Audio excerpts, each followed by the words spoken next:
वरदां वरदां मातरं वन्दे मातरं वन्दे मातरम्। सारे जहां से अच्छा हिंदोस्तां हमारा हमारा, सारे जहां से अच्छा हिंदोस्तां हमारा। हम बुलबुलें हैं इसकी, ये गुलसितां हमारा हमारा। सारे जहां से अच्छा सारे जहां से अच्छा हिंदोस्तां हमारा हमारा, सारे जहां से अच्छा हिंदोस्तां हमारा। हम बुलबुलें हैं इसकी, ये गुलसितां हमारा हमारा। सारे जहां से अच्छा ನೇಗಿಲ ಹಿಡಿದ ಹೊಲದಳು ಹಾಡುತ್ತ ಉಳುವ ಯೋಗಿಯ ನೋಡಲ್ಲಿ, ಕಷ್ಟದೊಳನ್ನವ ದುಡಿವನೆ ತ್ಯಾಗಿ ಸೃಷ್ಟಿ ನಿಯಮದೊಳಗವನೇ ಭೋಗಿ. ಉಳುವ ಯೋಗಿಯ ನೋಡಲ್ಲಿ, ಉಳುವ ಯೋಗಿಯ ನೋಡಲ್ಲಿ, ಹೇ ಹೇ ಹೇ. ಲೋಕದೊಳೇನೆ ನಡೆಯುತ್ತಲಿರಲಿ ತನ್ನಿ ಕಾರ್ಯವ ಬಿಡನೆಂದು, ರಾಜ್ಯಗಳುಳಿಸಲಿ ರಾಜ್ಯಗಳಡಿಯಲಿ ಹಾರಲಿ ಗದ್ದುಗೆ ಮುಕುಟಗಳು. ಮುತ್ತಿಗೆ ಹಾಕಲಿ ಸೈನಿಕರೆಲ್ಲ, ಮುತ್ತಿಗೆ ಹಾಕಲಿ ಸೈನಿಕರೆಲ್ಲ, ಬಿತ್ತುಳುವುದನವ ಬಿಡುವುದೇ ಇಲ್ಲ, ಬಿತ್ತುಳುವುದನವ ಬಿಡುವುದೇ ಇಲ್ಲ. ಉಳುವ ಯೋಗಿಯ ನೋಡಲ್ಲಿ, ಉಳುವ ಯೋಗಿಯ ನೋಡಲ್ಲಿ, ಹೇ ಹೇ ಹೇ. ಯಾರು ಅರಿಯದ ನೇಗಿಲ ಯೋಗಿಯ ಲೋಕಕ್ಕೆ ಅನ್ನವ ನೀಯುವನು, ಹೆಸರನ್ನು ಬಯಸದೆ ಅತಿ ಸುಖ ಗಳಿಸದೆ ದುಡಿವನು ಗೌರವ ಕಾಶಿಸದೆ. ನೇಗಿಲ ಕುಲದೊಳಗಡಗಿದೆ ಕರ್ಮ, ನೇಗಿಲ ಕುಲದೊಳಗಡಗಿದೆ ಕರ್ಮ, ನೇಗಿಲ ಮೇಲೆ ನಿಂತಿದೆ ಧರ್ಮ, ನೇಗಿಲ ಮೇಲೆ ನಿಂತಿದೆ ಧರ್ಮ. ಉಳುವ ಯೋಗಿಯ ನೋಡಲ್ಲಿ, ಉಳುವ ಯೋಗಿಯ ನೋಡಲ್ಲಿ, ಹೇ ಹೇ ಹೇ. ಉಳುವ ಯೋಗಿಯ ನೋಡಲ್ಲಿ, ಉಳುವ ಯೋಗಿಯ ನೋಡಲ್ಲಿ, ಉಳುವ ಯೋಗಿಯ ನೋಡಲ್ಲಿ, ಉಳುವ ಯೋಗಿಯ ಚಪ್ಪಾಳೆ ಚಪ್ಪಾಳೆ ಚಪ್ಪಾಳೆ ಚಪ್ಪಾಳೆ ಚಪ್ಪಾಳೆ ಚಪ್ಪಾಳೆ ಚಪ್ಪಾಳೆ.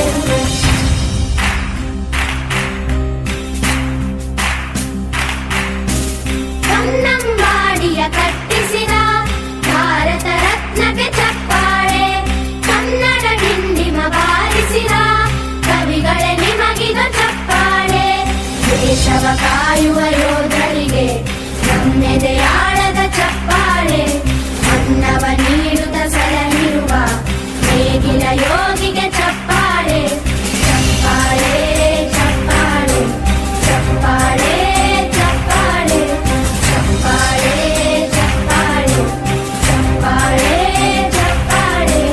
ಕಣ್ಣನು ನೀಡುವ ಅಣ್ಣನಿಗೆ ನಮ್ಮಯ ಪ್ರೀತಿಯ ಚಪ್ಪಾಳೆ, ದೇಶವಾಳಿದ ನಾಯಕರೇ ನಿಮಗಿದ ಗೌರವ ಚಪ್ಪಾಳೆ. ನಾದದ ಸುಧೆಯನ್ನು ಹರಿಸಿರುವ ನಾಯಕರೇ ಇದು ಚಪ್ಪಾಳೆ, ಧೈರ್ಯ ಶೌರ್ಯವ ಮೆರೆದಿರುವ ವೀರ ವನಿತೆಯರೇ ಚಪ್ಪಾಳೆ. ಚಪ್ಪಾಳೆ ಚಪ್ಪಾಳೆ ಚಪ್ಪಾಳೆ ಚಪ್ಪಾಳೆ ಚಪ್ಪಾಳೆ ಚಪ್ಪಾಳೆ ಚಪ್ಪಾಳೆ ಚಪ್ಪಾಳೆ. ಕೀರ್ತನೆ ವಚನವ ಬೋಧಿಸಿದ ಯೋಗಿ ವರೇಣ್ಯರೇ ಚಪ್ಪಾಳೆ, ಕ್ರೀಡಾ ಲೋಕದ ಸಾಧಕರೇ ನಿಮಗಿದ ಸ್ಫೂರ್ತಿಯ ಚಪ್ಪಾಳೆ. ಬೆಳ್ಳಿ ತೆರೆಯ ತಾರೆಗಳೇ ನಿಮಗಭಿಮಾನದ ಚಪ್ಪಾಳೆ, ನಾಡಿಗೆ ಅಣ್ಣನೇ ಆಗಿರುವ ರಾಜಣ್ಣನಿಗೆ ಚಪ್ಪಾಳೆ. ಚಪ್ಪಾಳೆ ಚಪ್ಪಾಳೆ ಚಪ್ಪಾಳೆ ಚಪ್ಪಾಳೆ ಚಪ್ಪಾಳೆ ಚಪ್ಪಾಳೆ ಚಪ್ಪಾಳೆ ಚಪ್ಪಾಳೆ. As we all know that we get together here to celebrate 73rd Republic Day of our nation. This is a very auspicious occasion for all of us. Since 1950, we are celebrating Republic Day with lots of joy and happiness. We celebrate Republic Day on 26th of January as Indian Constitution came into force on this day. This is our national festival. India got its independence on 15th of August 1947. A committee was appointed to make our constitution, and Dr. B.R. Ambedkar was appointed as the chairperson of the committee. It took 2 years, 11 months and 18 days in the framing of the constitution. Our constitution was formed on 26th of November 1949, but it was finally adopted on 26th of January 1950, as this day has its historical significance. The constitution is like a religious book for our country, and we need to give the same respect as we give to our religious books. Our constitution tells us what are the actions we need to avoid and what should we do as a citizen for our country. We have to follow some rules and regulations to be in this country. Our constitution has given us a few responsibilities and few rights also. Our constitution is the largest written constitution in the whole world. Our constitution is supreme law of India. Dr. Babasaheb Bhimrao Ambedkar is the father of the Constitution of India. We all must respect our constitution, and we all must respect our national anthem. We all must adore our national flag. We all must respect our freedom and our freedom fighters and our soldiers who sacrificed their life for the country. I am very proud to be an Indian. Thank you one and all. Jai Hind. यहाँ इकट्ठा हुए हैं भारत का 73वां गणतंत्र दिवस मनाने के लिए। गणतंत्र दिवस भारतीय के लिए केवल एक पर्व नहीं है, बल्कि एक अभिमान है, एक गौरव है। भारत को 15 अगस्त 1947 को आज़ादी मिली, लेकिन इस आज़ादी को आकार मिला 26 जनवरी 1950 में, क्योंकि उस दिन हमारा संविधान लागू हुआ था। दोस्तों, मगर आज हम अक्सर ये भूल जाते हैं कि जिस आज़ाद भारत में हम सांस ले रहे हैं, उसे आज़ाद करने के लिए सदियों से चली आ रही गुलामी के खिलाफ हमारे पूर्वजों ने अनेक जुल्म सहे, हंसते हंसते फांसी के फंदे को चूमा, बलिदान दिए, और तब जाकर मिली आज़ादी की सुबह, 15 अगस्त 1947 की सुबह। दोस्तों, मगर मुझे बुरा तो तब लगता है जब आज के नवयुवक कानों में हेडफोन लगाते हुए, गाड़ी को जोर से चलाते हुए ये भूल जाते हैं कि जिस धरती को वो रोकते हुए जा रहे हैं, उस धरती का इंच इंच पाने के लिए हमारे पूर्वजों ने खून की नदियाँ बहा दी थी।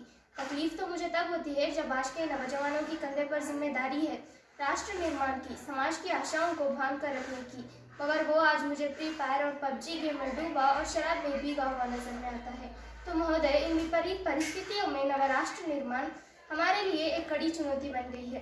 केवल सेना में भर्ती होकर वीर सिपाही बनना ही नहीं है देशभक्ति।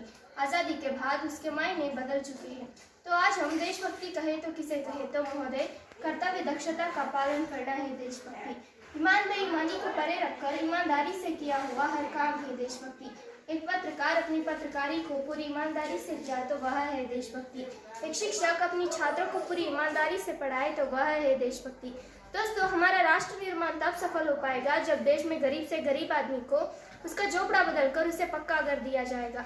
हमारा राष्ट्र निर्माण तब सफल हो पाएगा जब हर किसान के खेत में पानी पहुंचाया जाएगा। हमारा राष्ट्र निर्माण तब सफल हो पाएगा जब गरीब से गरीब बच्चों को अच्छी शिक्षा प्राप्त होगी। हमारा राष्ट्र निर्माण तब सफल हो पाएगा जब देश में बढ़ रही गरीबी, बढ़ रहे अपराध और बढ़ रहे बेहोशकारी पूरी तरह से मिट जाएंगे। हम हमारे देशभक्ति से हमारे राष्ट्र निर्माण के लिए बहुत कुछ कर सकते हैं।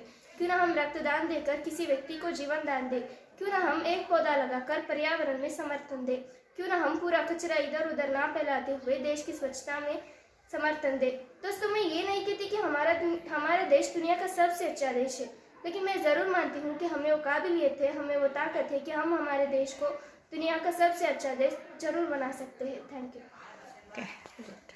ಸಹೋದರ ಸಹೋದರಿಯರೇ, ಎಲ್ಲರಿಗೂ ಗಣರಾಜ್ಯದ ಪ್ರದೇಶಗಳು ಸುಮಾರು 6400ಕ್ಕೂ ಮೇಲ್ಪಟ್ಟ ಜಾತಿಗಳು ಒಟ್ಟು 163 ಚದರ ಕಿಲೋಮೀಟರ್ ವಿಸ್ತೀರ್ಣದ ಪ್ರಪಂಚದ 7ನೇ ದೊಡ್ಡ ರಾಷ್ಟ್ರ. ವೈವಿಧ್ಯಮಯ ಹಬ್ಬಗಳು, ಆಚರಿಸಿಕೊಳ್ಳುವ ಹಲವು ಧರ್ಮಗಳು, 132 ಕೋಟಿ ಜನಸಂಖ್ಯೆ ಹೊಂದಿರುವ ವಿಶ್ವದ 2ನೇ ದೊಡ್ಡ ರಾಷ್ಟ್ರ. 60% 35ರ ಒಳಗಿನ ಯುವ ಸಮೂಹವನ್ನು ಒಳಗೊಂಡ ತಾರುಣ್ಯದ ಚೆಲುಮೆತ್ತವರು. ಹೀಗಾಗಿ ಜಗತ್ತಿನ ಏಕೈಕ ಜಾತ್ಯತೀತ ರಾಷ್ಟ್ರವೆಂದರೆ ಅದು ನನ್ನ ಭಾರತ, ನನ್ನ ದೇಶ, ನನ್ನ ಹೆಮ್ಮೆ, ನಾವು ಭಾರತೀಯರು.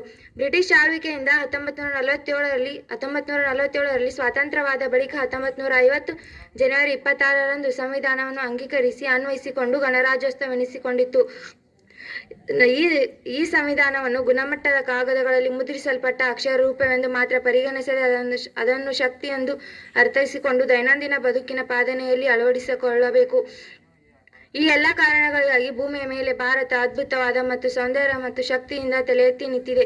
ಈ ಎಲ್ಲ ಕಾರಣಗಳಿಗಾಗಿ ನಾವು ನಮ್ಮ ದೇಶದ ಸಂವಿಧಾನವನ್ನು ಗುಣಮಟ್ಟದ ಕಾಗದಗಳಲ್ಲಿ ಮುದ್ರಿಸಲ್ಪಟ್ಟ ಅಕ್ಷರ ರೂಪವೆಂದು ಮಾತ್ರ ಪರಿಗಣಿಸದೆ ಅದೊಂದು ಶಕ್ತಿಯೆಂದು ಅರ್ಥೈಸಿಕೊಂಡು ದೈನಂದಿನ ಬದುಕಿನಲ್ಲಿ ಪಾಲಿಸಬೇಕು. ಈ ವೈಯಕ್ತಿಕವಾಗಿ ಮತ್ತು ಸಾಂಘಿಕವಾಗಿ ಪ್ರಯತ್ನ ಪಟ್ಟರೆ ವಿವಿಧ ಕ್ಷೇತ್ರಗಳಲ್ಲಿ ಗಣನೆ ಸಾಧ್ಯವಾಗುತ್ತದೆ. ಇಷ್ಟು ಹೇಳಿ ನನ್ನ ಮಾತುಗಳನ್ನು ಮುಗಿಸುತ್ತೇನೆ. And of the dais, respected teachers and our most dearest ones, wish you all a very happy Republic Day. And today is a very special and auspicious day for all of us. As you know, it is very, very special because our constitution has come into existence on this day.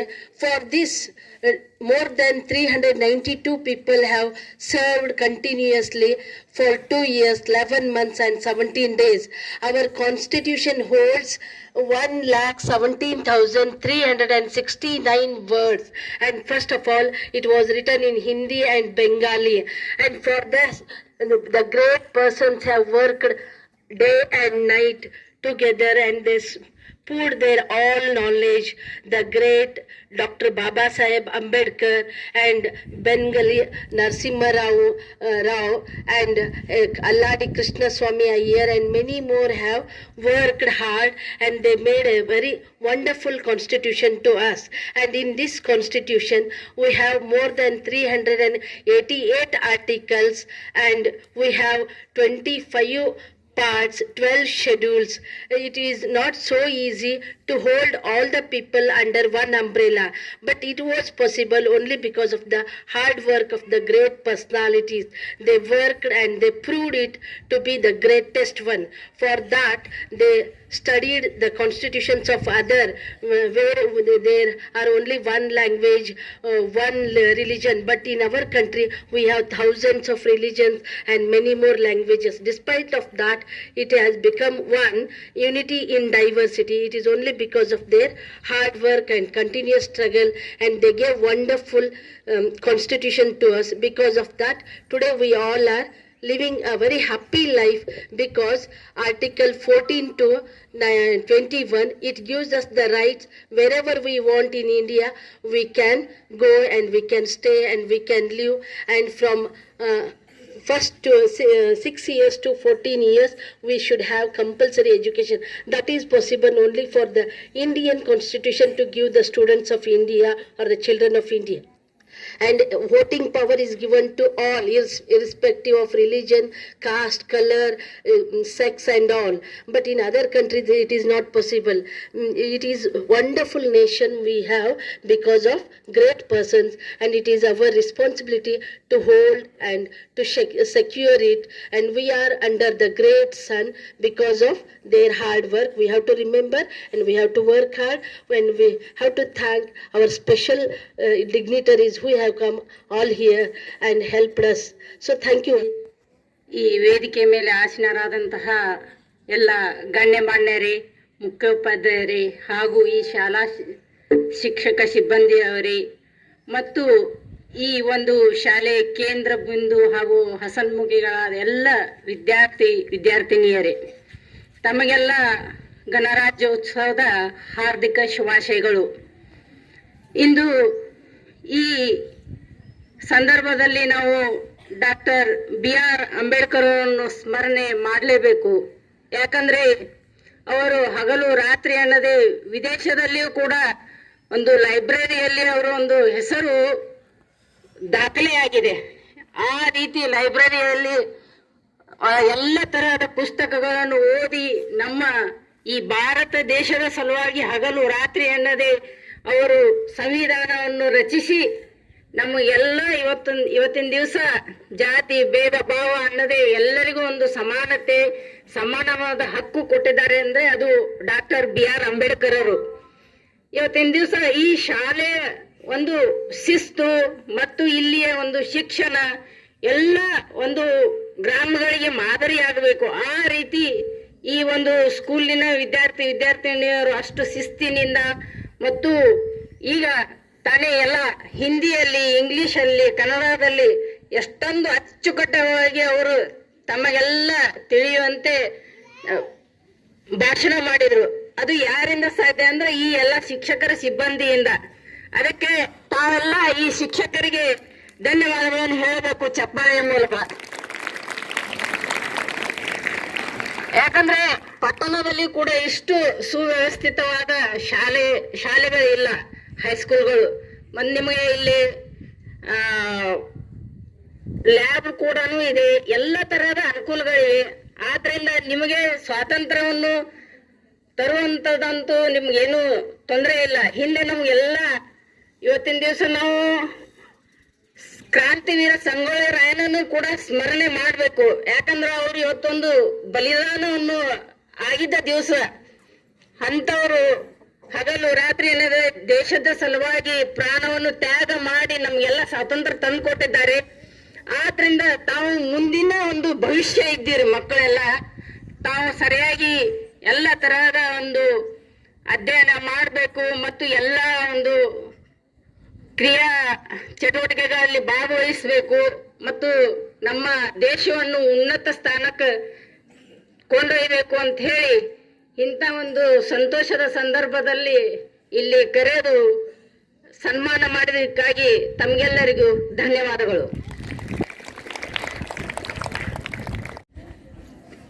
ಗಣರಾಜ್ಯೋತ್ಸವದ ನಿಮಿತ್ತ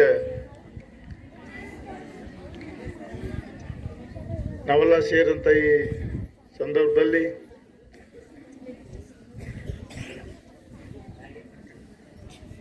ನಾವು ಇವತ್ತು ಕೇವಲ ಇದೊಂದು ವರ್ಷದಲ್ಲಿ 2 ಸಲ ಆಚರಣೆ ಮಾಡುವಂಥ ಧ್ವಜಾರೋಹಣ ಕಾರ್ಯಕ್ರಮ ಅಂತ ಭಾವಿಸ್ತೇನೆ. ಇದು ನಮಗೆಲ್ಲ ಒಂದು ರಾಷ್ಟ್ರೀಯ ಹಬ್ಬ. ಇದು ಇಂಥ ಒಂದು ಹಬ್ಬದ ದೇಶವಾಸಿಗಳೆಲ್ಲ ಆಚರಣೆ ಮಾಡಿಕೊಳ್ಳುತ್ತಿರುವಂಥ ಹಬ್ಬದ ಸಂತೋಷದಲ್ಲಿ ಭಾಗವಹಿಸಿದಂಥ ಎಲ್ಲ ನಮ್ಮೂರಿನ ಹೆಮ್ಮೆಯ ಶಾಲೆ ಎಲ್ಲ ಗುರುಮಾತೆಯರೇ, ಮುಖ್ಯೋಪಾಧ್ಯಾಯರೇ ಹಾಗೂ ಈ ಸಂಸ್ಥೆಯ ಬೆಳವಣಿಗೆಗೆ ಅತ್ಯಂತ ಕ್ರಿಯಾಶೀಲರಾಗಿ ಕಾರ್ಯವನ್ನು ನಿರ್ವಹಿಸ್ತಕ್ಕಂಥ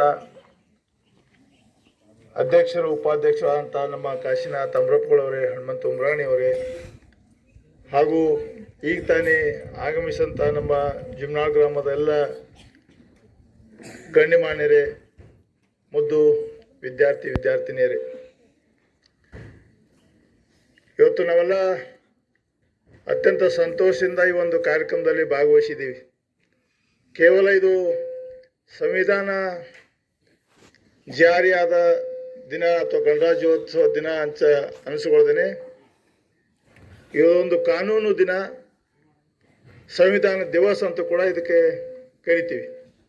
ಯಾಕಂದ್ರೆ ಈಗಾಗಲೇ ಮುದ್ದು ವಿದ್ಯಾರ್ಥಿಗಳು ಬಹಳಷ್ಟು ಆಕರ್ಷಕವಾಗಿ ಎಲ್ಲ ವಿಷಯಗಳನ್ನು ಕೂಡ ತಿಳಿಸಿದ್ದಾರೆ. ಈ ಒಂದು ಸಂವಿಧಾನ ಇವತ್ತು ಕೇವಲ ದೇಶಕ್ಕೆ ಮಾತ್ರ ಅಲ್ಲ, ಸಂವಿಧಾನ ಅಂದ್ರೆ ಅರ್ಥ ಬೇರೆ ಇಲ್ಲ. ಇವತ್ತು ನಮ್ಮ ಮನೆಗೂ ಕೂಡ ಒಂದು ಸಂವಿಧಾನ ಇರ್ತದೆ, ಒಂದು ಶಾಲೆಗೂ ಕೂಡ ಒಂದು ಸಂವಿಧಾನ ಇರ್ತದೆ.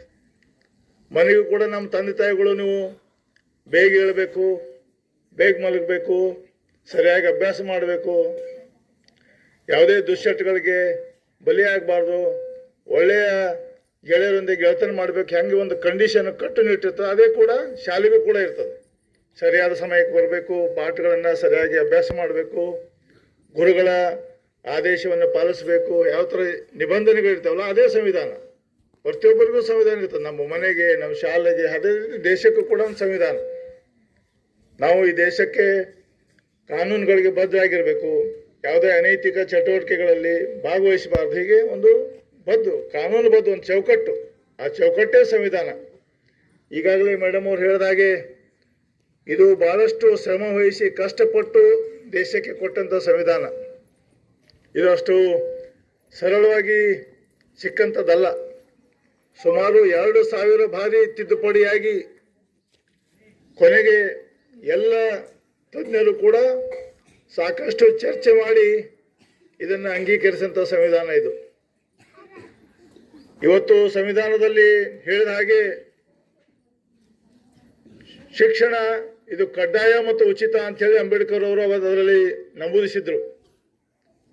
ಆದರೂ ಕೂಡ 73 ವರ್ಷ ಆದರೂ ಕೂಡ ಇನ್ನು ಯಾವ ಹಂತದಲ್ಲಿ ನಾವು ಬೇಗ ತಲುಪಬೇಕಾಗಿತ್ತು ಶಿಕ್ಷಣದ ಒಂದು ಮಟ್ಟ. ಸ್ವತಂತ್ರ ಸಿಗಬೇಕಾದ್ರೆ ಇದು ಶಿಕ್ಷಣ ಅವಾಗ ನಮಗೆ ಕೇವಲ 12% ಶಿಕ್ಷಣ ಇದ್ದೀವಿ ನಾವು ಸ್ವತಂತ್ರ ಸಿಗಬೇಕಾದ್ರೆ. ಇವತ್ತು ಸಂತೋಷ ಆಗ್ತದೆ, ಹೆಮ್ಮೆ ಪಡಬೇಕು.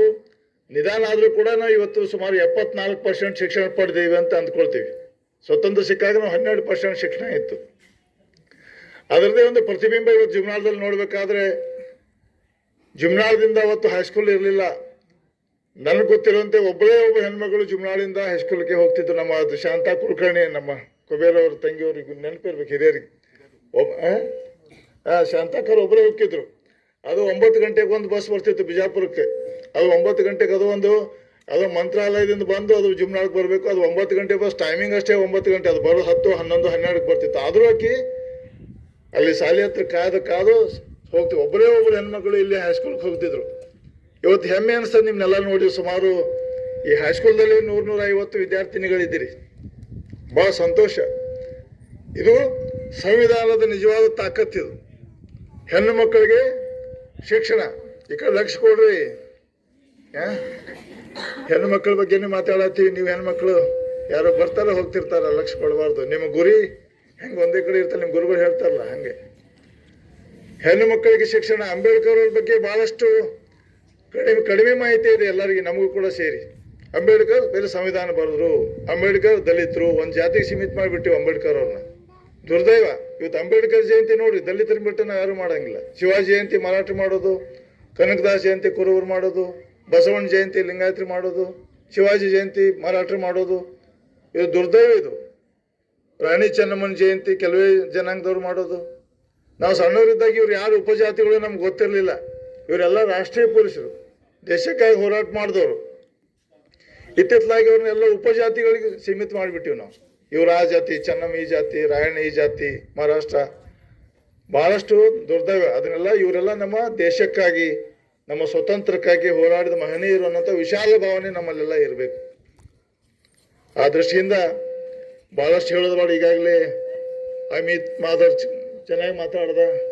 ಆಮೇಲೆ ನಮ್ಮ ಬಕಾಲಿ ಹುಡುಗಿ ಕೂಡ ಅವಳ ಭಾಷಣ ಅಂತೂ ನಮಗೆ ಏನು ಇಂದಿರಾ ಗಾಂಧಿ ಮಾತಾಡ್ದಂಗೆ ಅನ್ನಿಸ್ತು. ಅಷ್ಟೊಂದು ಚೆನ್ನಾಗಿ ಮಾತಾಡಿದ್ರು. ಭಾಳ ಹೆಮ್ಮೆ ಪಡುವಂಥ ವಿಷಯ. ಧನ್ಯವಾದ ಹೇಳ್ತೀನಿ. ಆಮೇಲೆ ಅಮಿತ್ ಮಾಧವ್ ಕೂಡ ಇವತ್ತು ಒಂದು ಶಿಕ್ಷಣ ವಂಚಿತ ಸಮಾಜದಲ್ಲಿ ಹುಟ್ಟಂಥ ಹುಡುಗ ಇವತ್ತು ಇಂಗ್ಲೀಷ್ ಇಷ್ಟೊಂದು ಪ್ರಬುದ್ಧವಾಗಿ ಮಾತಾಡ್ತಾನಂದ್ರೆ ನನಗೆಲ್ಲ ರೋಮಾಂಚನ ಆಗ್ತಿತ್ತು ಇವರೆಲ್ಲರ ಭಾಷಣ ಕೇಳೋ ಮುಂದೆ. ಆಮೇಲೆ ಭಾಗ್ಯಶ್ರೀ ಕೂಡ ಕನ್ನಡದಲ್ಲಿ ಮಾತಾಡಿದ್ರು ಕೂಡ ಅತ್ಯಂತ ಶುದ್ಧ ಶಬ್ದ. ಆಮೇಲೆ ಸಾಕಷ್ಟು ಸಂವಿಧಾನ ಬಗ್ಗೆ ತಿಳ್ಕೊಂಡು ಮಾತಾಡಿದ್ಲು. ಇದೆಲ್ಲ ನೋಡಿದ್ರೆ ಇದು ಈಗಾಗಲೇ ಮೇಡಮ್ ಅವ್ರು ಹೇಳಿದಾಗೆ ನಿಮ್ಮ ಗುರುಗಳ ಒಂದು ಪರಿಶ್ರಮದ ಫಲ ನಿಮ್ಮ ಮುಖಗಳಲ್ಲಿ ಕಾಣಿಸ್ತಾ ಇದೆ. ಇವತ್ತು ಹೆಮ್ಮೆ ಪಡ್ತೀನಿ ನಾ. ಇವತ್ತು ನಮ್ಮ ಜುಮ್ನಾಳದ ವಿದ್ಯಾರ್ಥಿನಿಯರು ಇಷ್ಟೊಂದು ಶಿಕ್ಷಣ ಪಡೆದು ನಾವು ವೇದಿಕೆಯಲ್ಲಿ ಮಾತನಾಡೋಂಥ ಒಂದು ಪ್ರಬುದ್ಧತೆಯನ್ನು, ಒಂದು ಸಾಕಷ್ಟು ವಿಷಯಗಳನ್ನು ತಿಳ್ಕೊಂಡಾರೆ ಅಂತಂದರೆ ಇದು ಭಾಳಷ್ಟು ಜುಮ್ನಾಳಕ್ಕೆ ಒಂದು ಹೆಮ್ಮೆ ತರುವಂಥ ವಿಚಾರ. ಅದಕ್ಕಾಗಿ ವಿದ್ಯಾರ್ಥಿನಿಯರಲ್ಲಿ ನಾವು ವಿನಂತಿ ಮಾಡ್ಕೊಳ್ತೀನಿ. ಈಗಾಗಲೇ ಬೇರೆಷ್ಟು ವೇದಿಕೆಯಲ್ಲಿ ಹೇಳ್ತೀವಿ ನಾವು, ನೀವು SLC ಆದಮೇಲೆ ನಾವು ಬೋರ್ಡ್ನಾಗ ನೋಡ್ತೀವಿ 90%, 90 ಮಾಡಿರ್ತೀರಿ. ಮುಂದಿನ ವರ್ಷ ಬಂದಾಗ ಇವ್ರು ಏನು ಕಲಿತಾರೆ, ಇಲ್ರಿ ಲಗ್ನಾಗಿ ಹೋಗ್ಬಿಟ್ಲಾಕಿ ಮುಂದೆ ಕಲಿ ಅಂದ್ಬಿಡ್ತಾರೆ. ಅದಕ್ಕೆ ದಯವಿಟ್ಟು ನಿಮ್ಮಲ್ಲಿ ವಿನಂತಿ ಮಾಡ್ಕೊಳ್ತೀನಿ, ನಿಮ್ಮ ಪಾಲಕರು ಕೂಡ ಏನಾದ್ರು ಬೇಗ ಮದುವೆ ಮಾಡೋಕ್ಕಾದ್ರೆ ನೀವು ಅದನ್ನು ಒಪ್ಪಬೇಡ್ರಿ. ನಾ ಕಲಿಬೇಕು ಅಂತೇಳಿ ಹಠ ಹಿಡೀರಿ. ಅಂಬೇಡ್ಕರ್ ಹೇಳಿದ್ರಲ್ಲ, ನಮ್ಮನ್ನು ಯಾರಾದರೂ ಅಭಿವೃದ್ಧಿ ಪಡಿಸ್ತಿದ್ರೆ ಅದು ಶಿಕ್ಷಣದಿಂದ ಮಾತ್ರ ನಮ್ಮ ಅಭಿವೃದ್ಧಿ. Only education is key to develop. ಏನು ನಾವು ಅಭಿವೃದ್ಧಿ ಆಗ್ಬೇಕಾದ್ರೆ ಕೀಲಿ ಕೈ ಎಲ್ಲಪ್ಪ ಅಂದ್ರೆ ಶಿಕ್ಷಣದಲ್ಲಿ, ವಿಶೇಷವಾಗಿ ಮಹಿಳೆಯರು. ನಾನು ಭಾಳಷ್ಟು ನೋಡ್ತೀನಿ, ಪಾಪ ಡಿಗ್ರಿ ತನಕ ಏನೋ ಕಲಿಬೇಕಂತ ಆಸೆ ಇರ್ತದೆ, ಎಲ್ಲ 90% ಮಾಡಿರ್ತಾರೆ. ತಂದೆ ತಾಯಿ ಎಲ್ಲೋ ಒಬ್ಬರಿಗೆ ಮದುವೆ ಮಾಡಿಕೊಟ್ಬಿಡ್ತಾರೆ. ಅವಳ ಜೀವನ ಪರ್ಯಂತ ಕೊರಗ್ತಿರ್ತಾರೆ, ನಾನು ಇನ್ನೂ ಭಾಳ ಕಲಿಬೇಕಾಗಿತ್ತು, ಏನೋ ಸಾಧನೆ ಮಾಡಬೇಕಾಗಿತ್ತು. ಯಾಕಂದರೆ ಅವಳಲ್ಲಿ ಅದು ಒಂದು ಹುದುಗಿರ್ತದೆ ಜಾಣ್ತನ ಅನ್ನೋದು. ಅದನ್ನು ಸ್ಪ್ರಿಂಗ್ ಮ್ಯಾಗ ಹೆಂಗೆ ಕಲ್ಲು ಹೇರ್ತೀವಲ್ಲ ಹಂಗೆ ಅವರ ಒಂದು ಬುದ್ಧಿಮತ್ತೆ ಮ್ಯಾಗ ದೊಡ್ಡ ಕಲ್ಲು, ಚಪ್ಪಡಿ ಕಲ್ಲು ಎಳೆದು ಬಿಡ್ತೀವಿ ನಾವು. ಅದಕ್ಕಾಗಿ ಇವತ್ತು ಯಾರ್ಯಾರಲ್ಲಿ ಎಂತೆಂಥ ಶಕ್ತಿ ಅದು ಗೊತ್ತಿಲ್ಲ. ಅಬ್ದುಲ್ ಕಲಾಂ ಅವರು ಪೇಪರ್ ಹಂಚ್ತಿದ್ರು. ಅಂತ ಒಬ್ಬರು ಸಾದಾ ಬಡ ಕುಟುಂಬದಲ್ಲಿ, ಮೀನುಗಾರ ಕುಟುಂಬದಲ್ಲಿ ಹುಟ್ಟಿದಂಥವ್ರು ರಾಷ್ಟ್ರಪತಿ ಆದರು. ನಮ್ಮ ದೇಶಕ್ಕೆ ವಿಜ್ಞಾನದಲ್ಲಿ ಸಾಕಷ್ಟು ಕೊಡುಗೆಯನ್ನು ಕೊಟ್ಟರು. ಮತ್ತು ನಿಮ್ಮಲ್ಲಿ ಕೂಡ ಇವತ್ತು ಭವಿಷ್ಯದಲ್ಲಿ ಯಾರು ವಿಜ್ಞಾನಿಗಳು ಆಗ್ತಿರೋ, ಯಾರ ಒಂದು ಡಾಕ್ಟರ್ ಆಗ್ತಿರೋ, ಯಾರು IAS ಆಫೀಸರ್ ಆಗ್ತಿರೋ, ಜಿಲ್ಲಾಧಿಕಾರಿ ಆಗ್ತಿರೋ ಗೊತ್ತಿಲ್ಲ. ಅದಕ್ಕಾಗಿ ನಮ್ಮದು ವಿನಂತಿ, ನೀವೆಲ್ಲರೂ ಶಿಕ್ಷಣವನ್ನು ಅರ್ಧಕ್ಕೆ ಮೊಟಕುಗೊಳಿಸಬಾರ್ದು. ನಿಜವಾದ ಸಂವಿಧಾನಕ್ಕೆ ಅಥವಾ ಬಾಬಾ ಸಾಹೇಬ್ ಅಂಬೇಡ್ಕರ್ ಅವರಿಗೆ ನೀವು ಯಾರು ಬೆಲೆ ಕೊಡ್ತಿದ್ರೆ ನೀವು ಶಿಕ್ಷಣಕ್ಕೆ ಹೆಚ್ಚು ಬೆಲೆ ಕೊಡಬೇಕು. ಇವತ್ತು ಬರೀ ಹಾಗೆ ಅಂಬೇಡ್ಕರ್ ಅವರು ಸಂವಿಧಾನ ಬರೆದ್ರು, ದಲಿತರ ಬಗ್ಗೆ, ದಲಿತ ಸಮಾಜ ಹುಟ್ಟಿದೆ, ಎರಡೇ ಗೊತ್ತಿದೆ. ವಿದ್ಯಾರ್ಥಿಗಳಲ್ಲಿ ಕೊನೆಯದಾಗಿ ಅಂಬೇಡ್ಕರ್ ಬಗ್ಗೆ ನನಗೆ ಗೊತ್ತಿರುವಂಥ ಒಂದು ಎರಡು ಮಾತನ್ನು ಹೇಳಿ ನಾನು ನನ್ನ ಮಾತಿಗೆ ವಿರಾಮ ಹೇಳ್ತೇನೆ. ಅಂಬೇಡ್ಕರ್ ಅವರು ಉನ್ನತ ಶಿಕ್ಷಣಕ್ಕಾಗಿ ವಿದೇಶಕ್ಕೆ ಹೋದಾಗ ಅಲ್ಲಿ ಲೈಬ್ರರಿಗೆ ಹೋಗ್ತಿದ್ರು. ಅಲ್ಲಿ ಲೈಬ್ರರಿಗೆ ಎಲ್ಲಕ್ಕಿಂತ ಮೊದಲು ಹೋಗೋ ವಿದ್ಯಾರ್ಥಿ ಯಾರು? ಅಂಬೇಡ್ಕರ್. ಬೇಗ ಹೋಗೋದು ಅಂದರೆ ಓದಲಿಕ್ಕೆ ಸಮಯ ಜಾಸ್ತಿ ಸಿಗಬೇಕು ಅಂತೇಳಿ. ಕೊನೆಯದಾಗಿ ವಾಚ್ಮನ್ ಬಂದು ಎಲ್ಲ ಲೈಟ್ ಬಂದ್ ಮಾಡಿ, ಇಲ್ಲಪ್ಪ ನಮ್ಮ ಡ್ಯೂಟಿ ಮುಗಿತು ನಡಿ, ನಾ ಕೀಲಿ ಹಾಕ್ತೀನಿ ಹೊರಗೆ ಹೋಗುವಂತ ಕೊನೆಯದಾಗಿ ಲೈಬ್ರರಿಯಿಂದ ಹೊರಗೆ ಬರೋರು ಅಂಬೇಡ್ಕರ್ ಅವರು. ಇದ್ರ ಮೇಲೆ ಗೊತ್ತದ ಎಷ್ಟು ಅವರು ಓದುವಂತ ಹವ್ಯಾಸ ಇತ್ತು ಅಂತೇಳಿ. ಅವ್ರಿಗೆ ಅಲ್ಲಿ ವಿದೇಶಕ್ಕೆ ಹೋಗುವಂತ ಶಕ್ತಿ ಕೂಡ ಇರಲಿಲ್ಲ. ನಮ್ಮ ಕೊಲ್ಹಾಪುರ ಮಹಾರಾಜರು ಅವರಿಗೆ ಶಿಕ್ಷಣಕ್ಕಾಗಿ ವಿದೇಶಕ್ಕೆ ಕಳಿಸಿದ್ರು ಅಂತೇಳಿ ನಾವು ಓದ್ತೀವಿ. ಅಂಥವ್ರು ಬಡ ಕುಟುಂಬದಲ್ಲಿ ಇಲ್ಲಿ ಅವ್ರ ಹೆಂಡತಿ ಭಾರಿ ಬಡತನ ಅನುಭವಿಸ್ತಿದ್ರು. ಅವ್ರ ಮಕ್ಕಳಿಗೆ ಒಂದು ಪೌಷ್ಟಿಕ ಆಹಾರ, ಒಳ್ಳೆ ಆಹಾರ ಕೊಡ್ಲಿಕ್ಕೆ ಸಾಧ್ಯ ಆಗದೇ ಅವ್ರು 2 ಮಕ್ಕಳು ಸತ್ತೋದ್ರು ಇಲ್ಲಿ. ಅಂಥ ಒಂದು ಬಡತನ ಅವರಿಗೆ. ಅಂಥದ್ರಲ್ಲಿ ಅಂಬೇಡ್ಕರ್ ಅವರು ಇಷ್ಟೊಂದು ಓದಿದ್ದಾರೆ.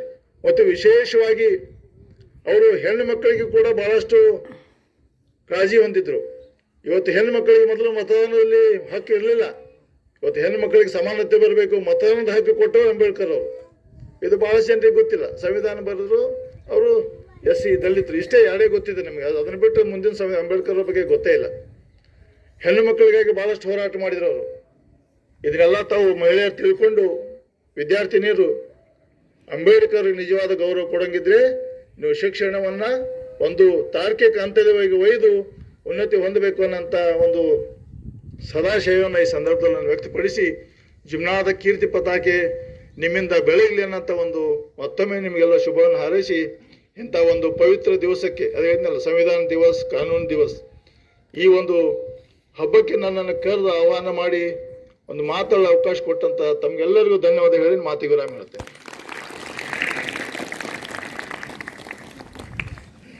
ರಾಜ್ಯೋತ್ಸವದ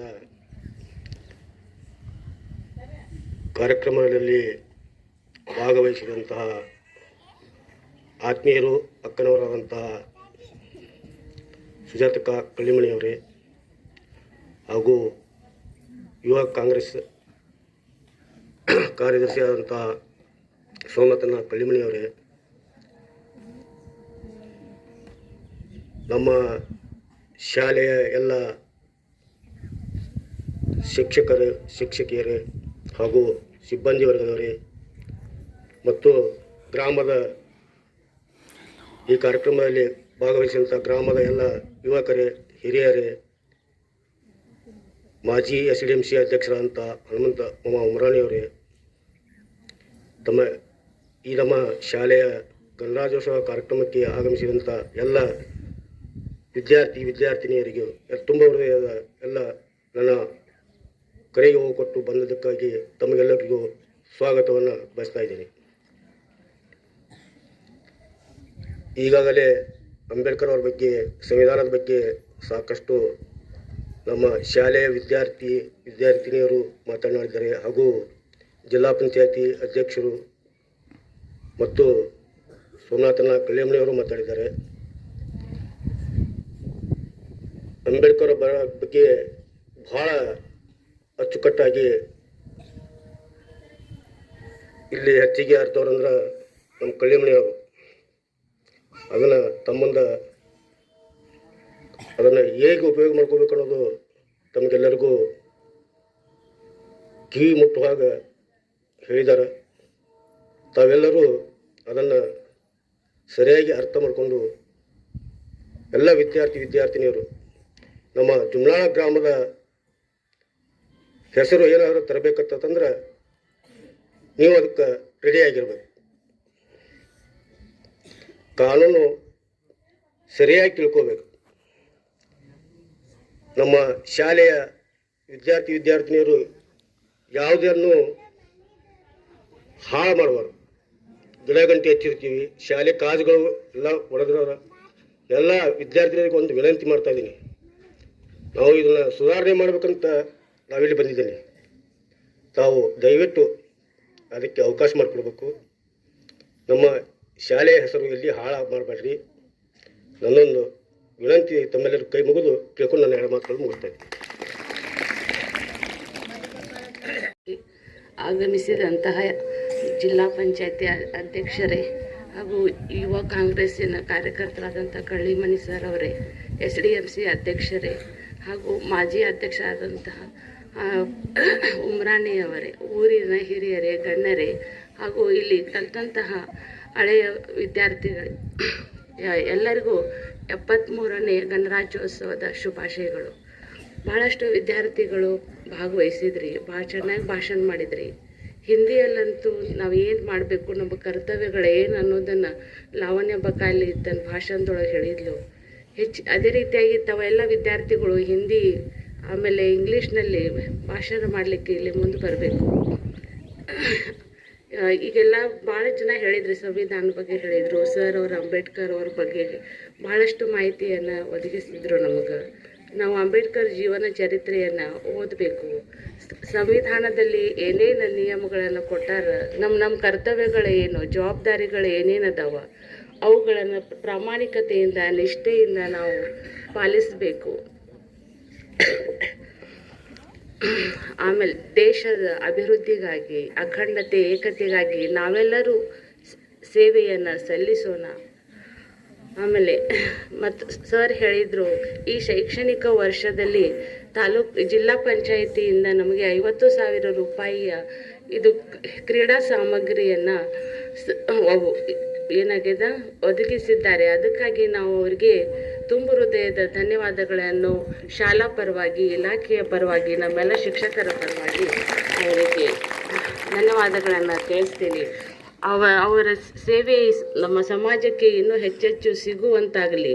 ಆಮೇಲೆ ನಮ್ಮ ಶಾಲೆ ಇನ್ನೂ ಹೆಚ್ಚು ಅಭಿವೃದ್ಧಿ ಹೊಂದಲಿ, ನಮ್ಮ ಶಾಲೆಗೂ ಅವರ ಸೇವೆ ಲಭಿಸಲಿ ಅಂತ ಹೇಳಿ ನನ್ನೆರಡು ಮಾತು ಮುಗಿಸ್ತೀನಿ. ಜೈ ಹಿಂದ್.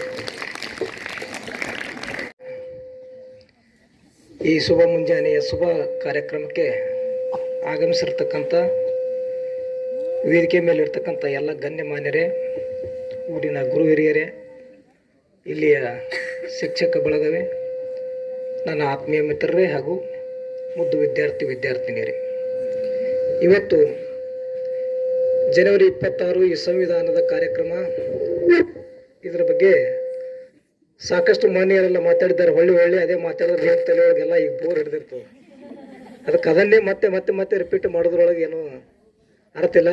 ಹಾಗೂ ಇದಕ್ಕಿಂತಲೂ ನಮ್ಮ ಕಳ್ಳಿಮನಿ ಅಣ್ಣವರು ನಮ್ಗಿಂತಲೂ ಪ್ರಬುದ್ಧದಾರ, ನಮ್ಗಿಂತಲೂ ಹಿರಿಯರದಾರ, ಸಾಕಷ್ಟು ಅದ್ರ ಬಗ್ಗೆ ವಿಷಯದ ಜ್ಞಾನ ಕೊಟ್ಟರು. ಅವ್ರ ಮುಂದೆ ನಾವು ಅಲ್ಪರು. ಅದ್ರ ಬಗ್ಗೆ ಮಸ್ತ್ ವಿಸ್ತರಿಸಿ ಹೇಳಿದ್ರು ಅಷ್ಟೊಂದು ಸರಿ ಅನ್ನಿಸ್ಲಿಕ್ಕಿಲ್ಲ. ಆದರೆ ನನಗೆ ಎಲ್ಲರೂ ಒಂದೆರಡು ಮಾತಾಡಬೇಕು ಅಂತ ಒತ್ತಾಯ ಮಾಡಿದಾಗ ನನ್ನ ತಲೆಯೊಳಗೆ ಬಂದಿದ್ದು ಸುಮ್ಮನೆ ವಿದ್ಯಾರ್ಥಿಗಳ ಶಿಕ್ಷಣದ ಪರವಾಗಿ ಒಂದೆರಡು ಮಾತನ್ನು ಹೇಳಬೇಕು ಅಂತ ಅಷ್ಟೇ ಇಷ್ಟಪಡ್ತೀನಿ. ವಿದ್ಯಾರ್ಥಿಗಳು ಯಾವಾಗಲೂ ಈ ವಯಸ್ಸಿನಲ್ಲಿಯೇ ನೀವು ಪ್ರಬುದ್ಧವಾಗಿರಬೇಕು ಜಾಸ್ತಿ. ಯಾಕಂದ್ರೆ ಮುಂದೆ ಸಾಧನೆ ಮಾಡಬೇಕಾದ್ರೆ ನಿಮ್ಮ ಜೀವನದಲ್ಲಿ ಇದೇ ನಿಮಗೆ ಮೊದಲೇ ಮೆಟ್ಟಲು. ಈ ಮೆಟ್ಟಲೇ ನಿಮಗೆ ಭದ್ರವಾಗಿ ನಿಂತ ಬಳಿಕ ಮುಂದೆ ನೀವು ಏನನ್ನಾದರೂ ಒಂದು ಸಾಧಿಸುವಂಥ ಒಂದು ಮಹಾನ್ ವ್ಯಕ್ತಿಯಾಗಿ ಬೆಳೀತಕ್ಕಂಥ ಒಂದು ಸ್ಥಾನಕ್ಕೆ ನೀವು ಹೋಗ್ತೀರಿ. ಅದನ್ನು ನೀವು ಬೇರೆ ಕಡೆ ಪಠ್ಯ ಪುಸ್ತಕಗಳನ್ನು ಬಿಟ್ಟು ಬೇರೆ ಬೇರೆ ವಿಷಯನ ಸ್ವಲ್ಪ ಸಮಯ ಸಿಕ್ಕಾಗ ಆಗಾಗ ನೀವು ಅಭ್ಯಾಸ ಮಾಡ್ತಾ ಇದ್ರೆ ಅದು ನಿಮ್ಮ ದಾರಿ ಗೋಚರವಾಗ್ತಾ ಹೋಗ್ತದೆ. ಬಸವಣ್ಣವರನ್ನು ತಗೊಂಡಾಗ ಕೇವಲ 8 ವರ್ಷ ಅವರಿಗೆ. ಆ 8 ವರ್ಷವಿದ್ದಾಗಲೇ ಕೂಡ ಜಾತಿ, ಈ ಧರ್ಮ, ವರ್ಣನೆ ಈ ಪದ್ಧತಿಯನ್ನು ಇದ್ದಾಗ ಅವ್ರ ತಂದೆಯ ಜೊತೆ 8 ವರ್ಷದಲ್ಲೇ ಅವರು ವಾದಕ್ಕೆ ಇಳಿತಾರೆ. ಅವ್ರ ತಂದೆಯವರು ಬ್ರಾಹ್ಮಣರಾಗಿದ್ದರಿಂದ ಅವರು ಬ್ರಾಹ್ಮಣ ಕುಲ ಜಾಸ್ತಿ, ಆ ಕುಲ ಕಡಿಮೆ, ಈ ಕುಲ ಕಡಿಮೆ ಅಂತಕ್ಕಂಥ ವಿಚಾರ ಬಂದಾಗ ಅವರು ಒಂದು ಸಣ್ಣ ಒಂದು ಉಸುಕಿನ ಬಾವಿಗಳನ್ನು ತೋಡಿ ಅದರಲ್ಲಿ ನೀರು ಬರ್ತಕ್ಕಂಥದ್ದು ಅವ್ರ ತಂದೆಯ ಮುಂದೆ ಇಟ್ಟು ವಾದ ಮಾಡ್ತಾರೆ. ಇದರಲ್ಲಿ ಬರ್ತಕ್ಕಂಥ ನೀರು ಯಾವುದು, ಇದರಲ್ಲಿ ಬರ್ತಕ್ಕಂಥ ನೀರು ವ್ಯತ್ಯಾಸ ಏನು, ಎಲ್ಲವೂ ಒಂದೇ ಆಗಿರುವಾಗ ಮಾನವರಲ್ಲಿ, ಜಾತಿಯಲ್ಲಿ, ಧರ್ಮದಲ್ಲಿ ಹೇಗೆ ಭೇದ ಆಗ್ತದೆ ಅಂತಕ್ಕಂಥ ವಾದಕ್ಕೆ ಇಳಿತಾರೆ. ಈ ಥರ ಅವರು ವಾದಕ್ಕೆ ಇಳಿದಾಗ ಅವ್ರ ವಯಸ್ಸು ಕೇವಲ 8 ವರ್ಷ. ಹಾಗೆ ಪ್ರತಿಯೊಬ್ಬರು ಸಾಧಕರನ್ನು ತಗೊಂಡಾಗ ಅವರು ಚಿಕ್ಕ ವಯಸ್ಸಿನಲ್ಲಿ ಅಂತ ಒಂದು ಇದು ಇದ್ದಾಗ ಮದರ್ ತೆರೆಸೆ ಅಂತ ತಗೋರಿ. ಅವರು ಭಾರತದಾಗಿಯೇ ನನ್ನ ಜೀವನವನ್ನ ಸೇವೆಗಾಗಿ ಮೀಸಲಿಡಬೇಕು ಅಂತ ನಿರ್ಧಾರ ಮಾಡಿದಾಗ ಆಕೆಯ ವಯಸ್ಸು ಕೇವಲ 12 ವರ್ಷ. ಈ ತರ ನೀವು ನೀವು ಸರಿಯಾದ ನಿರ್ಧಾರ ತಗೊಂಡ್ರೆ ಮುಂದೆ ಮೆಟ್ಟಲಕ್ಕೆ ಒಳ್ಳೆಯ ರೀತಿಯಿಂದ ಹೋಗ್ತಾರೆ. ಈಗ ನೀವು ಒಮ್ಮೆ ಸರಿಯಾದ ನಿರ್ಧಾರ ತಗೋಬೇಕು, ನಾವು ಗಟ್ಟಿ ಆಗ್ಬೇಕು, ಹೇಗಿರ್ಬೇಕಪ್ಪ ಅಂತಂದ್ರೆ ನಿಮ್ಮ ಲಕ್ಷ್ಯ ಎಲ್ಲಿ ಪ್ರತಿಯೊಂದು ದಿನ ಪಾಠ ನಡೆಯುವಾಗ ಶಿಕ್ಷಕರ ಕಡೆಗೆ ಮಾತ್ರ ಇರ್ಬೇಕು ನಿಮ್ಮದು.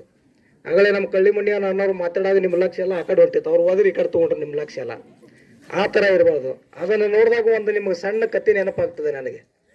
ಸ್ಕೂಲಲ್ಲಿ ಒಬ್ಬ ಶಿಕ್ಷಕರು ಪಾಠ ಮಾಡ್ತಿರ್ತಾರೆ, ಅವ್ರಿಗೊಂದು ಹವ್ಯಾಸ, ಎಲ್ಲ ವಿದ್ಯಾರ್ಥಿಗಳು ಅವ್ರಿಗೆ ಆಗಾಗ ಕೇಳುವಂಥದ್ದು ಒಂದು ಅವ್ರಿಗೊಂದು ಸ್ವಭಾವ. ಏನು, ಪಾಠ ತಲೆಯೊಳಗೆ ಸರಿಯಾಗಿ ಹೋಯ್ತಾ ಅಂತ ಕೇಳ್ತಕ್ಕಂಥದ್ದು ಒಂದು ಪದ್ಧತಿ ಅವ್ರದ್ದು. ಅದ್ರಾಗ ಒಬ್ಬ ವಿದ್ಯಾರ್ಥಿ ಏನು ಮಾಡಿರ್ತಾನೆ, ಒಂದು ಸ್ಕೂಲಲ್ಲಿ ಒಂದು ಸಣ್ಣ ಬಿಲ ಇರ್ತದೆ, ಅದ್ರಾಗ ಇಲಿ ಇರ್ತದೆ, ಅದು ಒಳಗೆ ಹೋಗ್ತಿರ್ತದೆ, ಹೊರಗೆ ಬರ್ತಿರ್ತದೆ, ಒಳಗೆ ಹೋಗ್ತಿರ್ತದೆ, ಹೊರಗೆ ಬರ್ತಿರ್ತದೆ. ಅವನ ಲಕ್ಷ್ಯ ಎಲ್ಲ ಪಾಠದ ಕಡೆ ಇಲ್ಲ, ಇಲಿ ಕಡೆನೆ. ಗುರುಗಳು ಹಾಕಿ ಪಾಠ ಮಾಡ್ತಾ ಇರ್ತಾರೆ. ಕೊನೆಗೊಮ್ಮೆ ಆ ವಿದ್ಯಾರ್ಥಿ ಕಡೆಗೆ ಲಕ್ಷ್ಯ ಹೋಗಿ ಕೊನೆಗೊಮ್ಮೆ ಏನೋ ಗುಂಡ ಪಾಠ ಸರಿಯಾಗಿ ಹೋಯ್ತಾ ಅಂತ ಕೇಳ್ತಾರೆ. ಅವ್ರಿಗೆ ಪಾಠ ಅನ್ನೋದು ತಿಳಿಯಿಂದ ಹೋಗ್ಬಿಡ್ತೈತೆ, ಹೋಯ್ತಾ ಅನ್ನೋದು ಅಷ್ಟೇ ಕೇಳಿಸ್ತದೆ ಅವರಿಗೆ. ಅವ ಹೇಳ್ತಾನೆ, ಎಲ್ಲ ಒಳಗೆ ಹೋಗಿದೆ ಗುರುಗಳೇ, ಬಾಲ್ ಅಷ್ಟೇ ಹೊರಗಡೆ ಉಳಿದ ಹೇಳ್ತಾನೆ. ಹಿಂಗೆ ಅಂದ್ರೆ ಯಾಕೆ ನಾವು ದಾರಿ ಬಿಡ್ತೀವಿ ಅಂದ್ರೆ ಲಕ್ಷ್ಯ ಒದ್ದಾಟಿ, ಶಿಕ್ಷಕರ ಕಡೆ ಲಕ್ಷ್ಯ ಇರಲ್ಲ. ನಾವು ಕೇಳುವಾಗ, ಶಿಕ್ಷಕರು ಪಾಠ ಮಾಡುವಾಗ ನೇರವಾಗಿ ನಮ್ಮ ಲಕ್ಷ್ಯ ಅಲ್ಲೇ ಇರಬೇಕು. ಇದನ್ನ ಮಹಾಭಾರತದ ಘಟನೆಗಳನ್ನ ನಾನು ಅದಕ್ಕೆ ಆಗಲೇ ಹೇಳಿದೆ, ನೀವು ಬರೀ ಪಠ್ಯ ಪುಸ್ತಕಗಳನ್ನ ಬಿಟ್ಟು ಬೇರೆ ಬೇರೆ ಪುಸ್ತಕಗಳು ಓದುವಂಥ ಹವ್ಯಾಸಗಳನ್ನು ಸ್ವಲ್ಪ ಬೆಳೆಸ್ಕೋರಿ ಅಂತ.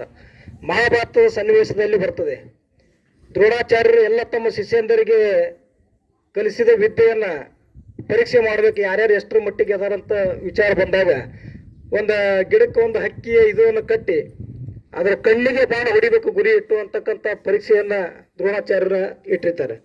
ಅದ್ರಾಗ ಒಬ್ಬೊಬ್ಬ ವಿದ್ಯಾರ್ಥಿಯನ್ನ ಕರೆದು ಕೇಳ್ತಾರೆ, ಏನ್ ಕಾಣಿಸ್ತದೆ ನಿನಗೆ ಅಂತ. ಒಬ್ಬ ಹೇಳ್ತಾನೆ, ಎಲ್ಲ ಪ್ರಕೃತಿ ಕಾಣ್ತದೆ, ಗಿಡ ಕಾಣ್ತದೆ, ಹಕ್ಕಿ ಕಾಣ್ತದೆ, ಎಲ್ಲ ಕಾಣ್ತದೆ ಗುರುಗಳೇ ಹೇಳ್ತಾರ. ಸರಿ ನೀ ಅಂತಾರೆ. ಮತ್ತೊಬ್ಬನ ಕರೆಸ್ತಾರೆ, ಏನ್ ಕಾಣ್ತದೆ, ಗಿಡ ಕಾಣ್ತದೆ, ಹಕ್ಕಿ ಕಾಣ್ತದೆ ಹೇಳ್ತಾನೆ ಮತ್ತೊಬ್ಬ. ಸರಿ ಹೇಳ್ತಾರೆ. ಮತ್ತೊಬ್ಬನ ಕರಿತಾನೆ, ಟೊಂಗೆ ಕಾಣ್ತದೆ, ಪಕ್ಷಿ ಕಾಣ್ತದೆ, ಎಲ್ಲ ಕಾಣ್ತದೆ ಗುರುಗಳು ಹೇಳ್ತಾನೆ. ಸರಿ ಹೇಳ್ತಾನೆ. ಅರ್ಜುನನ ಕರೀತಾರೆ. ಅರ್ಜುನನ ಕರೆದು ನಿನಗೇನು ಕಾಣ್ತದೆ ಅಂತ ಕೇಳಿದಾಗ ಹಕ್ಕಿ ಅಕ್ಷಯವಲ್ಲದೆ ಬೇರೆ ಏನು ಕಾಣೋದು ಗುರುಗಳು ಹೇಳ್ತಾನ. ಯಾಕಂದ್ರೆ ಅವನಿಗೆ ಪಕ್ಷಿಯ ಕಣ್ಣಿಗೆ ಹೊಡಿಬೇಕಾಗಿತ್ತು, ಪಕ್ಷಿಯ ಕಣ್ಣು ಮಾತ್ರ ಕಾಣ್ತದೆ ಗುರುಗಳು, ಅದ್ರ ಬಿಟ್ಟರೆ ಏನೂ ಇಲ್ಲ ತಾನೆ. ಯಾಕಂದ್ರೆ ಅವನು ನಿಖರವಾದ ಗುರಿ ಎಲ್ಲಿತ್ತು ಅಂದ್ರೆ ತಾನು ಏನು ಮಾಡಬೇಕಾಗಿತ್ತು ಅದರ ಕಡೆಗೆ ಮಾತ್ರ ಅವನು ಗುರಿ ಇತ್ತು. ಅದಕ್ಕಾಗಿ ಅವನು ಹಕ್ಕಿಯ ಕಣ್ಣಿಗೆ ಗುರಿ ಇಟ್ಟು ಹೊಡಿತಾನೆ.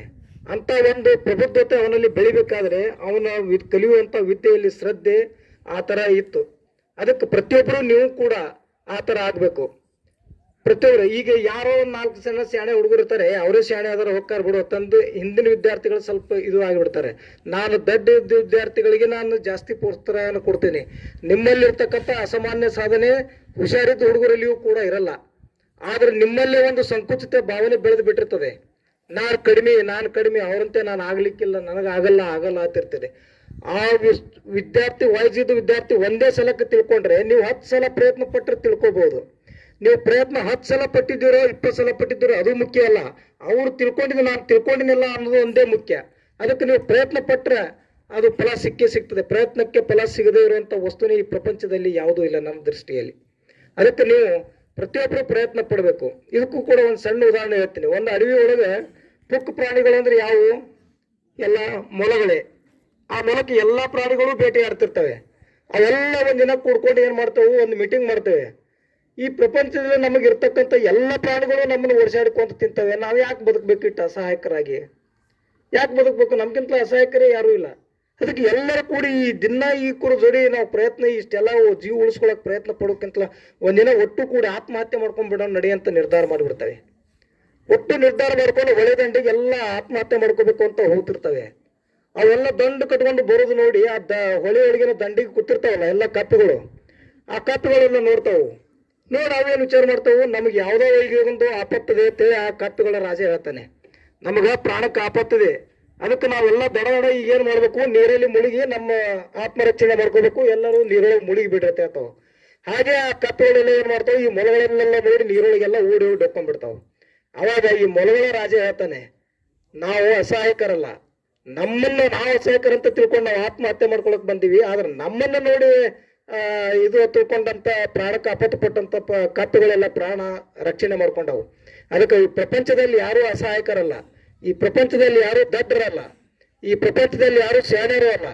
ಯಾಕಂದ್ರೆ ಇಲ್ಲಿ ಎಲ್ಲರೂ ಪ್ರತಿಯೊಬ್ಬರಲ್ಲಿಯೂ ದೇವರ ಮೆದುಳು ಕೊಟ್ಟಿದ್ದಾನೆ. ಯಾರ ತಲೆಯೊಳಗೆ ಯಾವ ವಿಷಯ ಹ್ಯಾಂಗ್ ಗೊಳ್ತದೋ ಗೊತ್ತಾಗಿಲ್ಲ. ಅದಕ್ಕೆ ದೊಡ್ಡ ವಿದ್ಯಾರ್ಥಿಗಳು ಯಾವಾಗಲೂ ನಾವು ಮೊಲದಂಗೆ ಆತ್ಮಹತ್ಯೆ ಮಾಡ್ಕೋಬೇಕು ಅನ್ನುವಂಥ ನಿರ್ಧಾರವನ್ನು ತೆಗಿರಿ. ನಮಗೆ ಈ ವಿಷಯ ತಿಳಿಯೋದಿಲ್ಲ ಅಂತಕ್ಕಂಥ ನಿರ್ಧಾರವನ್ನು ತೆಗಿರಿ. ಪ್ರಯತ್ನ ಪಡ್ರಿ. ನೀವು ಪ್ರತಿಯೊಬ್ಬರು ಸಾಧಕರಾಗ್ತೀರಾ.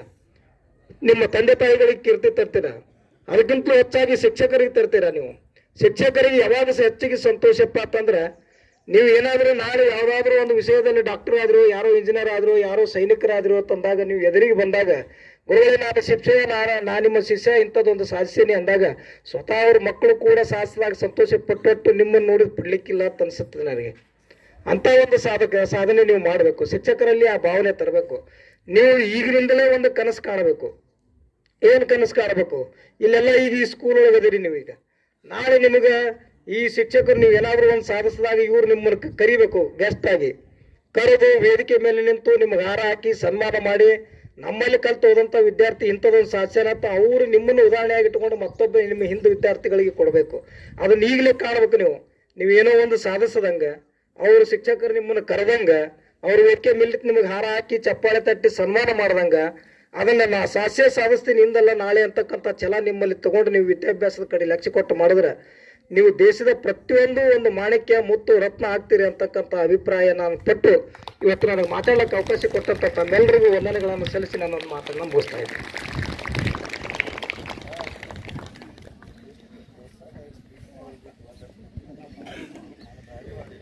ನಾವೆಲ್ಲ ವಿದ್ಯಾರ್ಥಿಗಳಿಗೆ ಸ್ಫೂರ್ತಿದಾಯಕವಾಗಿರ್ತಕ್ಕಂಥ ಕೆಲವು ನಿದರ್ಶನಗಳನ್ನು ಕೊಡ್ತಾ ನಮ್ಮಲ್ಲಿ ಒಂದು ಹೊಸ ಚೈತನ್ಯವನ್ನು ತುಂಬಿರ್ತಕ್ಕಂಥ ಆನಂದ ಅವರಿಗೆ ನಮ್ಮ ಶಾಲೆಯ ಪರವಾಗಿ ಎಲ್ಲ ಮಾನ್ಯರ ಪರವಾಗಿ ಹಾರ್ದಿಕವಾದಂಥ ಅಭಿನಂದನೆಗಳು. ಕೊನೆಯದಾಗಿ ವಂದನಾರ್ಪಣೆ ಡಾಕ್ಟರ್ ಕೋರಿಗೋಳು ಮೇಡಮ್ ಅವರು ಅಂತ.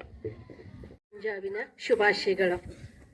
ಸನ್ಮಾನ್ಯ ಕಳ್ಳಿಮನಿ ದಂಪತಿಗಳು ನಮ್ಮ ಶಾಲೆಯ ಹಿತಚಿಂತಕರು. ಸದಾ ನಮ್ಮ ಶಾಲೆಯ ಅಭ್ಯುದಯಕ್ಕಾಗಿ ಅವರು ತಮ್ಮ ತನು ಮನಧನವನ್ನು ಕೊಟ್ಟಂಥವರು. ಇವರು ತಮ್ಮ ಅನೇಕ ಕೆಲಸ ಕಾರ್ಯಗಳಿದ್ರೂ ಕೂಡ ಅವುಗಳನ್ನು ಬದಿಗೊಟ್ಟಿ ತಮ್ಮ ನೈತಿಕ ಜವಾಬ್ದಾರಿಯನ್ನು ತೋರಿಸಿ ನಿಮಗೆಲ್ಲ ಸ್ಫೂರ್ತಿ ನೀಡಿ ಮತ್ತು ನಿಮ್ಮೆಲ್ಲರಿಗೂ ಇನ್ನೂ ಹೆಚ್ಚು ಸಂತೋಷ ನೀಡಲು ಆಗಮಿಸಿ ನಮ್ಮೆಲ್ಲರಿಗೂ ಸಂತೋಷ ನೀಡಿ ತಮ್ಮ ಸಮಯವನ್ನು ನಮ್ಮ ಜೊತೆ ಹಂಚಿಕೊಂಡು ಮೇಡಮ್ ಅವರು ಧ್ವಜಾರೋಹಣ ಮಾಡಿ ಹೆಚ್ಚಿನ ಸಂತೋಷ ನೀಡಿದ್ದಕ್ಕೆ ಅವರು ಸದಾ ಶಿವ ಪಾರ್ವತಿಯಂಗ ನಮ್ಮ ಶಾಲೆಗೆ ನಿಮ್ಮೆಲ್ಲರಿಗೂ ಹರಿಸ್ತಾ ಇರ್ತಾರೆ. ಮತ್ತು ಅದ್ರ ಜೊತೆ ಹೀಗಾಗಿ ಅವರು ಈ ಹರಿಸಿದ್ರಿಂದ ನಮ್ಮ ಶಾಲಾ ಮಕ್ಕಳಿಗೆ 100% ರಿಸಲ್ಟ್ ಸಾಕಷ್ಟು ಸಲ ಬಂದದ. ಅದಕ್ಕೆ ನಾನು ಅವರು ಇಲ್ಲಿ ಆಗಮಿಸಿದ್ದಕ್ಕೆ ನಮ್ಮ ಶಾಲೆಯ ಮುಖ್ಯೋಪಾಧ್ಯಾಯರು, ಸಿಬ್ಬಂದಿ ವರ್ಗ ಹಾಗೂ ನಿಮ್ಮ ಎಲ್ಲರ ಪರವಾಗಿ ಅನಂತ ಧನ್ಯವಾದಗಳನ್ನು ಇಬ್ಬರಿಗೂ ನಾನು ಹೇಳ್ತೀನಿ. ಅದರಂತೆ ಈ ಶಾಲೆಯ ಯುವ ಶಕ್ತಿ ಹಾಗೂ ನಾಗರಿಕರ ಸದಾ ಬೆಂಬಲ ನಮ್ಮ ಶಾಲೆಗದ. ಅವರೆಲ್ಲರೂ ಕೂಡ ತಮ್ಮ ವಿಶೇಷ ಜವಾಬ್ದಾರಿಯನ್ನು ತೋರಿಸ್ತಾ ಎಲ್ಲರೂ ಬಂದು ಕೆಲವೊಬ್ರು ನಿಂತು ಕೆಲವೊಬ್ರು ಕೂತು ನಿಮ್ಮೆಲ್ಲರಿಗೂ ಶುಭಾಶಯಗಳನ್ನು ಹೇಳ್ತಾ ಅವರೆಲ್ಲರೂ ಬಂದಿದ್ದಕ್ಕೆ ಎಲ್ರಿಗೂ ನಾನು ಧನ್ಯವಾದಗಳನ್ನು ಅರ್ಪಿಸ್ತೀನಿ. ಅದರ ಜೊತೆಗೆ ಅಣ್ಣ ಅವರು ತುಂಬ ಸೊಗಸಾಗಿ ನಿಮ್ಗೆಲ್ರಿಗೂ ಮಾತಾಡಿ ನಿಮ್ಮೆಲ್ಲರ ಮನಮುಟ್ಟುವಂಗೆ ಹೇಳಿ ಸಾಧನೆ ಬಹಳಷ್ಟದ ಅಂಥೇಳಿ ಹೇಳಿದ್ದಕ್ಕೆ ಎಲ್ಲ ಅಣ್ಣಂದಿರಿಗೆ ಧನ್ಯವಾದಗಳನ್ನು ಅರ್ಪಿಸ್ತೀನಿ. ಅದರ ಜೊತೆಗೆ ಸರ್ ಹೇಳಿದರು ಬಾಬಾ ಸಾಹೇಬ್ ಅವರು ಬಹಳಷ್ಟು ವರ್ಕ್ ಮಾಡಿದ್ದಾರೆ ಅನ್ನೋದು ನೀವು ನೆನಪಿಸ್ಕೋಬೇಕು. ಹೌದು, ಅವ್ರು ಯಾವಾಗೂ ಹೇಳ್ತೀರಿ ಕೈಯಲ್ಲಿ ಒಂದು ಪುಸ್ತಕ ಇರಬೇಕು, ಮೈಯಲ್ಲಿ ಹರಕು ಬಟ್ಟೆ ಇದ್ರೂ ಚಿಂತೆ ಇಲ್ಲ ಅಂತ. ಆದರೆ ಹೆಣ್ಮಕ್ಳಿಗೆ ಯಾವಾಗೂ ಸುಂದರವಾದ ಒಳ್ಳೊಳ್ಳೆ ಬಟ್ಟೆಗಳನ್ನು ಹಾಕೋಬೇಕಂತ ಕೂಡ ಹೇಳ್ತಾರೆ. He was A great economist. ಅವ್ರು ಇಡೀ ಜಗತ್ತಿಗೆ ಅವರೊಬ್ಬರು ಮಹಾನ್ ಅರ್ಥಶಾಸ್ತ್ರಜ್ಞ ಅಂತ ತೋರಿಸ್ಕೊಟ್ಟವರು. ಮತ್ತು ಹಿ ವಾಸ್ ಎ ವರಾಶಿಯಸ್ ರೀಡರ್. ಅವರು ಕೆಲವೊಂದು ಪುಸ್ತಕಗಳನ್ನು ವಜ್ರದಂಥ ಪುಸ್ತಕಗಳನ್ನು ಕೂಡ ಅವರು ಸಂಗ್ರಹ ಮಾಡಿದರು. ಎಷ್ಟೋ ಜನ ಅವುಗಳನ್ನು ನಮಗೆ ಕೊಡ್ರಿ, ನಮ್ಮ ದೇಶದಲ್ಲಿ ಇಟ್ಕೋತೀವಿ ಅಂತಂದ್ರು ಬೇಡ, ನನಗೆ ಬೇಕು, ನಮ್ಮ ದೇಶಕ್ಕೆ ಬೇಕು ಅಂತೇಳಿ ತಗೊಂಡು ಬಂತವರು.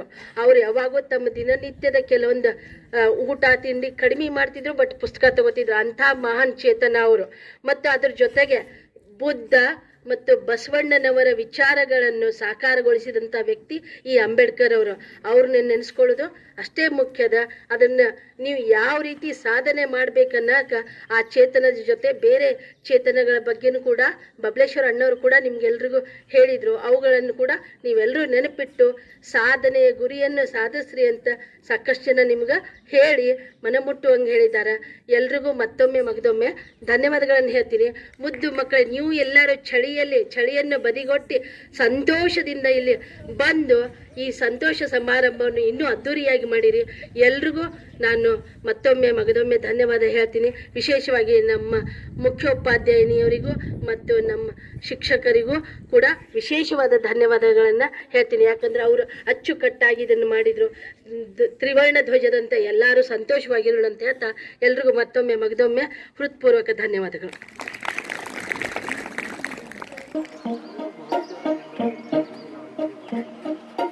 लंदन देखा, पेरिस देखा, लंदन देखा, पेरिस देखा और देखा जापान। माइकल देखा, एल्विस देखा, सब देखा मेरी जान। सारे जग में कहीं नहीं है दूसरा हिंदुस्तान, दूसरा हिंदुस्तान, दूसरा हिंदुस्तान।